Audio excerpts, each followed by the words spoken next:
Shalom, selamat pagi saudara-saudari yang saya kasihi dalam Yesus Kristus. Berjumpa lagi dalam sapaan dan renungan pagi GKKI Salatiga. Pada hari ini, Rabu 29 Oktober 2025, bersama dengan saya Penatua Nadia Sita. Sebelum mendengarkan firman Tuhan, marilah bersama kita menyatukan hati kita dalam doa untuk memohon pimpinannya. Bapa Surgawi, kami bersyukur untuk hari baru ini, dan di pagi ini kami akan mendengarkan firman-Mu. Kami berdoa agar dimampukan untuk menyelami kehendak-Mu. Bukalah mata pengertian kami, telinga kami, dan bibir kami untuk mendengar suara-Mu. Persiapkan hati kami dengan kuasa Roh-Mu, agar kami dapat menerima sabda-Mu dengan sukacita. Amin.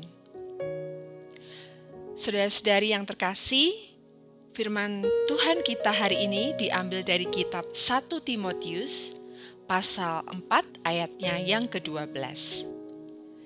Jangan seorang pun menganggap engkau rendah karena engkau muda. Jadilah teladan bagi orang-orang percaya dalam perkataanmu, dalam tingkah lakumu, dalam kasihmu, dalam kesetiaanmu, dan dalam kesucianmu. Kutipan terkenal, beri aku 10 pemuda, niscaya akan kugujangkan dunia. Berasal dari Presiden pertama Indonesia, yaitu Insinyur Soekarno, yang menekankan potensi besar pemuda untuk membawa perubahan positif. Terinspirasi dari kutipan Soekarno tersebut, dapat diartikan sebagai seruan untuk para pemuda Kristen agar bersatu, memanfaatkan kekuatan dan semangat mereka, serta berkontribusi melalui iman dan tindakan nyata untuk kemajuan dunia. Makna dan inspirasi kutipan beri aku 10 pemuda, niscaya akan kuguncangkan dunia. Yang pertama adalah semangat persatuan dan kekuatan. Kutipan ini mengajak pemuda Kristen untuk bersatu, sama seperti Sumpah Pemuda yang menyatukan pemuda dari berbagai daerah untuk Indonesia. Para pemuda Kristen juga dapat bersatu dalam iman untuk mencapai tujuan bersama. Yang kedua, agen perubahan yang berani. Soekarno percaya pemuda memiliki potensi untuk mengubah dunia dengan ide-ide segar dan keberanian. Bagi pemuda Kristen, ini berarti menggunakan iman dan ajaran Kristiani sebagai dasar untuk berani mengambil tindakan yang benar dan membawa perubahan positif dalam masyarakat. Yang ketiga adalah dampak global. Mengguncang dunia bisa diartikan sebagai memberikan dampak positif yang signifikan di tingkat global.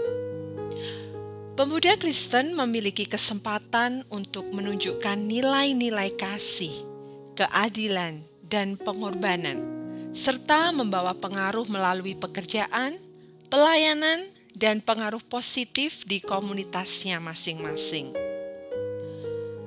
Contoh-contoh nyata dari pemuda Kristen yang mengguncang dunia bisa kita lihat dari contoh-contoh berikut ini. Yang pertama adalah sebagai aktivis dan politisi. Charlie Kirk, seorang pemuda Amerika berusia 31 tahun yang meninggal tertembak pada 10 September lalu, adalah contoh luar biasa tentang bagaimana iman yang teguh dapat membentuk budaya, menginspirasi generasi muda, dan membela kebenaran di tengah dunia yang tersesat. Sebagai pendiri Turning Point USA pada usianya yang masih 18 tahun pada waktu itu, Charlie menggunakan platformnya bukan hanya untuk berbicara soal politik, tetapi juga untuk menyuarakan Injil dan mendorong orang lain agar hidup sesuai dengan keyakinan Kristen mereka tanpa kompromi.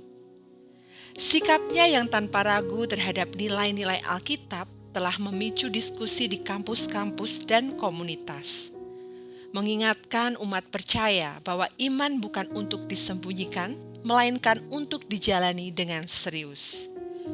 Baik saat berbicara di gereja, membawakan podcast, atau berdebat di ruang publik, Charlie selalu menunjuk kepada Kristus dan Alkitab sebagai dasar pandangannya.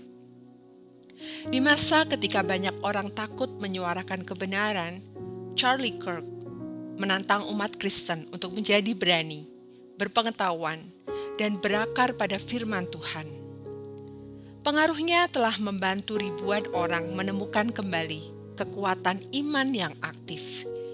Iman yang tidak hanya mengubah hati, tetapi juga membentuk bangsa. Contoh yang kedua adalah organisasi misionaris. Organisasi seperti Youth with a Mission atau InterVarsity Christian Fellowship telah menginspirasi dan melatih generasi muda Kristen untuk pelayanan dan berdampak secara global. Yang ketiga adalah sebagai pemimpin agama. Pemimpin agama seperti Billy Graham telah menggunakan platform mereka untuk menjangkau jutaan orang dengan pesan Injil dan membangun gerakan di seluruh dunia. Contoh selanjutnya adalah pelayanan dan misi. Banyak pemuda Kristen yang mengabdikan diri dalam misi kemanusiaan, pelayanan sosial atau pekerjaan misionaris untuk membantu mereka yang membutuhkan di berbagai penjuru dunia. Menunjukkan kasih Kristus melalui tindakan nyata. Lalu, bagaimana pemuda Kristen dapat menerapkannya? Pertama-tama, mempersiapkan diri, belajar dan mendalami Alkitab untuk memperkuat iman dan prinsip hidup. Selanjutnya, keterampilan dan bakat. Mengasah bakat dan keterampilan yang dimiliki untuk pelayanan yang lebih efektif baik di gereja maupun di masyarakat. Kemudian, pelayanan aktif. Terlibat dalam pelayanan di gereja atau komunitas, serta aktif dalam organisasi pemuda Kristen. Contoh lagi menjadi teladan. Menunjukkan perilaku yang mencerminkan kasih, kejujuran, dan integritas dalam kehidupan sehari-hari. Dan yang terakhir adalah berkolaborasi. Bekerja sama dengan pemuda Kristen lainnya dan membangun jaringan untuk saling mendukung dan menguatkan. Saudara-saudari yang terkasih, beberapa hari lalu saya melihat akun Instagram saya dan iseng melihat postingan lama 6 tahun silam. Di situ saya mengunggah foto bersama 7 orang pemuda, para aktivis GKI Salatiga. Saya membaca narasi saya di bawah foto itu. Beri aku 10 pemuda, maka akan kuguncangkan dunia. Soekarno. Para pemuda ini sudah mulai merintis untuk mengguncang dunia. Welcome to wherever you are. Saya jaga kandang. Begitu seru saya. Nah, setelah beberapa tahun kemudian, hampir semua pemuda itu berada di luar kota. Ada yang sudah menjadi pendeta, guru, dan ada yang aktif di organisasi pemuda Kristen, dan tetap berkarya dimanapun mereka berada untuk menjadi saksi Kristus.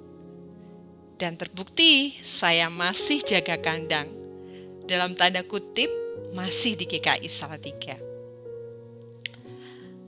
Dengan semangat dan dedikasi, pemuda Kristen memiliki potensi untuk menjadi agen perubahan yang tidak hanya mengguncang dunia, tetapi juga menyentuh kehidupan banyak orang melalui iman dan karya mereka. Amin. Marilah kita tutup dalam doa. Tuhan Yesus yang penuh kasih, Bapa, berikan kami kekuatan dan keberanian untuk menjadi garam dan terang di tengah bangsa ini dan di seluruh dunia. Kami berdoa agar Engkau membekali setiap pemuda Kristen dengan hikmat dan kreativitas. Berikanlah kami kemampuan untuk menemukan solusi inovatif dan menjadi agen perubahan yang positif bagi masyarakat.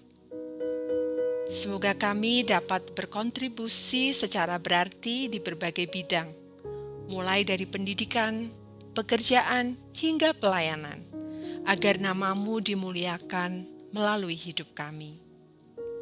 Kami memohon agar Roh Kudus-Mu menuntun kami menjadi pelayan-Mu yang setia di dunia ini. Berikan kami hati yang peduli untuk menolong sesama dan keberanian untuk menyuarakan kebenaran. Jadikanlah kami alat yang efektif dalam membangun gereja-Mu dan bangsa ini, sesuai dengan kehendak-Mu. Ajari kami untuk terus bertumbuh dalam iman, pengharapan, dan kasih, supaya hidup kami benar-benar berkenan di hadapan-Mu. Amin.